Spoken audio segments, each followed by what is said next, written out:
Quem peidou você? Aqui, ó. Quem peidou? O Gal, o Gal. Olha pra cá pra tirar a foto, ó. Você não tá olhando, né? Oi.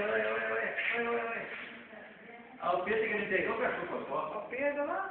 Quem entregou pra Cocó? Olha o Pedro. Não é pra ele, não. Aqui, ó. Não deu olhar de novo. Acabou, não vai mais não. Ah, eu entendi. Eu vou te filmar, então. Olha lá, olha.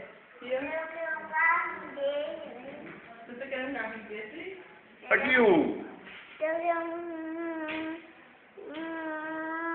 carrinho. Você quer um carrinho? Ficou bonitinha a foto do Hugo. Ah, aqui, é... Eu tô vendo desenho ali, é pediatria, né? Não pode lá fora. Que carrinho você quer ver? Ah, que a enfermeira tava empurrando? Vou buscar você. Olha lá pro Pedro, ó, Pedro. Pedro quer tirar do carrinho. Olha lá pro Pedro. Não? O carrinho tá trancado, daqui a pouco a enfermeira vai tirar isso. Vou tirar uma foto pra poder mandar pra tu. Cadê a tu? Você quer um carrinho? Que carrinho? A tu vai me dizer. Ah, deve ser o carrinho da enfermeira que passou. Ah, Aqui no carrinho. Ah, o do pica-pau. Tô pregando, vai ser desenho. Desenho?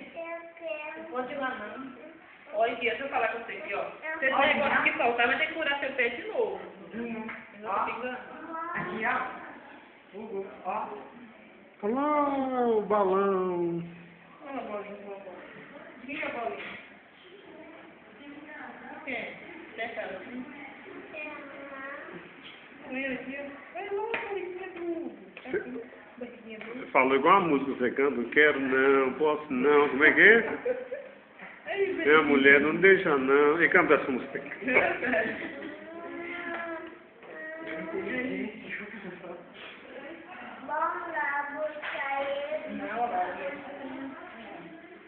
Ele sabe. Na terceira dia.